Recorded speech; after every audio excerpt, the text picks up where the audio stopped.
In the year 1843, a man was born who, during his lifetime, was to have a profound effect on millions of people. His name was Russell Herman Conwell. He became a lawyer, then a newspaper editor, and finally a clergyman. It was during his church career that an incident occurred which was to change his life and the lives of countless others. One day a group of boys came to Dr. Conwell at his church and asked him if he would be willing to instruct them in college courses. They wanted a college education but lacked the money to pay for it. He told them he'd do all he could, and as the boys left, a thought, an idea began to form in Dr. Conwell's mind. He asked himself, why couldn't there be a fine college for poor but deserving young men? Well, here was a great idea, and he went to work on it at once. Almost single-handedly, Dr. Conwell raised $7 million, with which he founded one of the world's leading universities. He raised the money by giving more than 6,000 lectures all over the country, and in each one of them, he told the story called Acres of Diamonds. This was a true story, which had affected him very deeply, just as it affected his audiences. The story was the account of an African farmer who heard tales about other settlers who had made millions by discovering diamond mines. These tales so excited the farmer that he could hardly wait to sell his farm and search for diamonds himself. So he sold his farm and spent the rest of his life wandering the vast African continent, searching unsuccessfully for the gleaming gems which brought such high prices on the markets of the world. Finally, in a fit of despondency, broke and desperate as I remember the story, he threw himself into a river and drowned. Meanwhile, the man who had bought his farm one day found a large and unusual stone in a stream which cut through the property. The stone turned out to be a great diamond of enormous value, and he then discovered that the farm was covered with them. It was to become one of the world's richest diamond mines. The first farmer had owned literally acres of diamonds, but had sold them for practically nothing in order to look for them elsewhere. If he had only taken the time to study and prepare himself to learn what diamonds looked like in their rough state, and had first thoroughly explored the land he owned, he would have found the millions he sought right on his own property. The thing about this story that so profoundly affected Dr. Conwell and subsequently millions of others was the idea that each of us is, at this moment, standing in the middle of his own acres of diamonds. If we will only have the wisdom and patience to intelligently and effectively explore the work in which we're now engaged, we'll usually find that it contains the riches we seek, whether they be financial or intangible, or both. Before we go running off to what we think are greener pastures, let's make sure that our own is not just as green, or perhaps even greener. You see, while we're looking at other pastures, other people are looking at ours. Someone has said, if the other pasture looks greener, maybe it's because it's getting better care. There's nothing more pitiful to my mind than the person who wastes his life running from one thing to another, forever looking for the pot of gold at the end of the rainbow, and never staying with one thing long enough to find it. No matter what your goal may be, perhaps the road to it can be found in the very thing in which you're now engaged. It wasn't until he was completely paralyzed and forced to reach into the resources of his mind that a courageous farmer got the idea of producing exceptionally good meat products on his farm. From this idea, one of the country's largest meat-packing companies was born. His farm contained acres of diamonds, too. He had just never seen them before. An insurance man got the idea of going back to all the people in his files and really working with them, serving them the way he felt they should be served. That year, he wrote an additional $700,000 of insurance and joined the $1 Million Round Table. He found he no longer had to approach cold prospects. By working with the people he had already sold and on their referrals, he found acres of diamonds right in his filing cabinet. A man from a small town amassed a fortune starting with a single service station. In the beginning, when things were tough, he would ask himself each morning, what can I do to increase my service to my customers? He's retired now, and his son heads the large, complex enterprise that all started with a small service station and a daily question that will virtually guarantee success in any undertaking. What can I do to increase my service to my customers? Answer that question in constantly new and better ways, and sales and profits will take care of themselves. Do you know what the so-called average man would have done in the case I just mentioned? He would have been worried about how bad business was because in the beginning my friend had a hard time just feeding his family.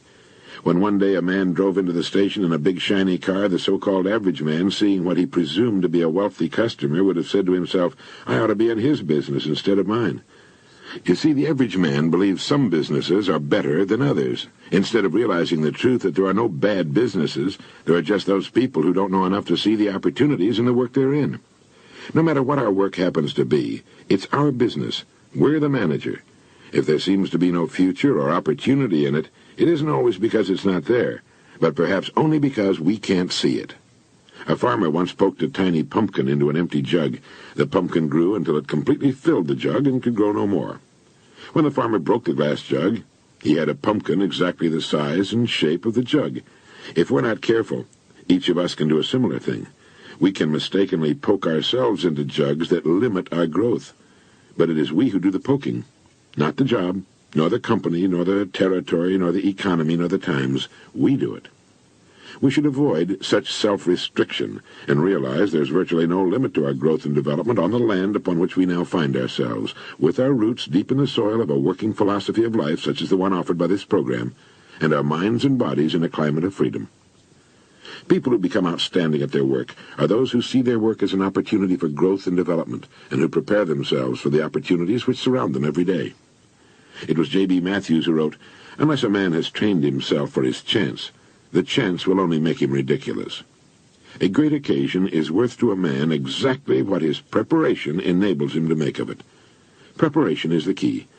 This means becoming so good, so competent at what we're now doing, we'll actually force the opportunities we seek to come our way. It takes imagination, creative imagination, to know that diamonds don't look like diamonds in their rough state, nor does a pile of iron ore look like iron or steel. Great opportunities lurk constantly in every aspect of the work in which we now find ourselves.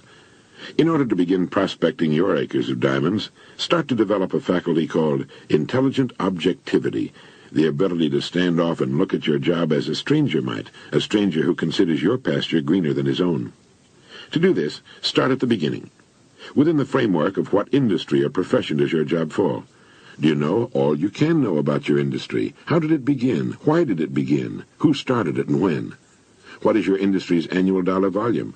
How fast has it grown during the past 20 years? What's its projected growth during the next 10 years? Did you know that many industries will double in size during the next 8 years? This takes only about a 10% gain per year. In short, start now to become a student of your industry. You'll be amazed at the results. In 5 years or less, you can become a national expert in your field, and it's the experts who write their own tickets in life. Just think of this for a moment. If you can see no limit to the growth of your industry, doesn't it make sense to realize that there's no limit as to how far you can progress within its framework? Surveys indicate that the great majority of people seem to look at their jobs as being as far as they can go, as the end of the line. Why?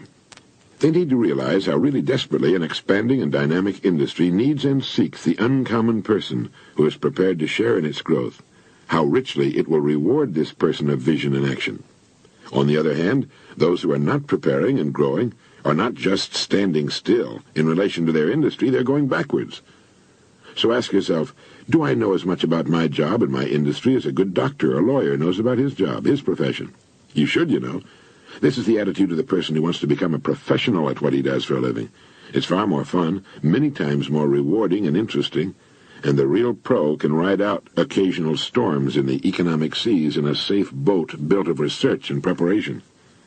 In order to become a professional in a world of amateurs, we need to study 3 important subjects. 1, our company and the industry in which it operates. 2, our job and perhaps the next step upward in our career. And 3, we need to study people, since successfully serving and getting along with people will determine our success or failure. These are 3 subjects on which you can gradually build a fine home library. Your bookstore clerk will help you find the right books if you'll tell him what you want to know. Frequently, all you need in order to make an enormous improvement is simply a reminder of things you've known but have forgotten. Perhaps this study and research on your job, your industry, and ways of increasing your service to others sounds like a big job. It is, but it's fascinating. And in the long run, it pays tremendous dividends, builds complete security, and it can be accomplished in an hour a day, devoted to reading and making permanent notes. Studying, 1 book or 1 article at a time, an hour each day, will lead to your becoming an expert at your particular job and industry in 5 years or less. The hours add up 1 at a time like the great stones of a pyramid, building a strong and permanent foundation which raises you a layer at a time toward the goal you seek. Each morning, as you get ready for work, ask yourself this question: How can I increase my service today? Then, during the hour a day you set aside for study and research, make notes and think about your industry, about your job and company, and about people. You'll gradually begin to get better and better ideas for improving your service. Remember these words. No man can become rich without enriching others. Anyone who adds to prosperity must prosper in turn.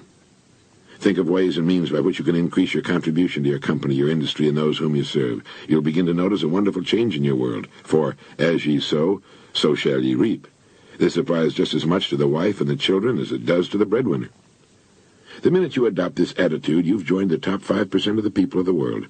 You've virtually removed all competition. You're creating rather than competing. You're affecting life rather than just being affected by it. You are becoming a creator and a giver to life instead of just a receiver. By taking this attitude toward your work, your company, and industry, you're automatically taking care of two vital parts of successful living. First, you'll find yourself becoming more interested and enthusiastic about your work and its future, and both interest and enthusiasm are contagious. And second, you're building financial security, which will last a lifetime. So keep this thought in mind as often as you can, on and off the job. Somewhere in your present work there lurks an opportunity which will bring you everything you could possibly want for yourself and your family. It'll not be labeled opportunity. It will be hidden in common, everyday garments, just as was the hairpin with which a man fashioned the first paper clip, or the dirty drinking glass which triggered the paper cup industry. Now, in closing, here are 12 points to remember. 1. If we'll develop the wisdom and patience to intelligently and effectively explore the work in which we're now engaged, we will very likely find it contains the riches, tangible and intangible, we seek. 2. Before we go running off into what we think are greener pastures, let's realize our own pasture is probably unlimited. 3. There are no bad jobs. It's the way in which we go about our work that makes it good or bad. 4. Let's not poke ourselves into jugs beyond which we cannot grow. Let's avoid self-limitation. 5. Only preparation can ensure our taking advantage of the opportunities which will present themselves in the future. Opportunities which are around us now. Let's begin to prepare now. 6. Put your imagination to work on the many ways and means of improving what you're now doing. 7. Learn all you can about your job, your company, and your industry. 8. Since there's no limit to the growth of your industry, it must follow there's similarly no limit to your growth potential within that industry. 9. Our dynamic and growing economy needs and will well reward the uncommon person who prepares for a place in its growth. 10. Begin to build your library of reference material pertaining to your company, industry, job, and on how to better serve and get along with people. 11. Set aside an hour a day for this study and research. And 12. Remember the story of the acres of diamonds.